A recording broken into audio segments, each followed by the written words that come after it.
அவங்களுக்கு தான் அந்த ஃபினான்ஷியல் டிசிப்ளின் இருக்கும். அதிகமாக செலவழிக்க கூடாதுன்னு வீட்டில் ஒலித்து கொண்டே இருக்கிற குரல் எப்போதும் நம்முடைய அம்மாக்களினுடைய குரலாகத்தான் இருந்திருக்கிறது. இந்த மாதிரி பெண்களுக்கு மாத்திர இந்த ஃபினான்ஷியல் டிசிப்ளினை ஆண்களுக்கு கொண்டு வந்தது சிட் ஃபண்ட்ஸ் தான் இந்தியாவில். ஒவ்வொரு மாதமும் அதில் என்ன ஃப்ரீக்வன்சியோ அதில் தவறாமல் கட்ட வேண்டும் அப்படின்ற ஒரு ஃபினான்ஷியல் டிசிப்ளினை கொண்டு வந்தது. சரி, இப்போ நம்ம அடுத்த கேள்விக்கு போவோம். சரி, அப்படியாவது என்ன இவ்வளவு ரெகுலராக பணம்லாம் சேர்த்து என்ன சார் செய்ய? சில பேர் சொல்லி தெரியும், see money can get you everything. அப்படி சொல்கிறவன் பெரும்பாலும் பணக்காரனை தான் இருக்கும்.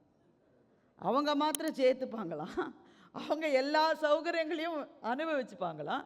தென் மணி கான் கெட் யூ எவ்ரி திங்னா பணம் தான் பவர். அதை ஒத்துக்கிறதுல நமக்கு என்ன தயக்கம்? காசு, பணம், துட்டு, மணி.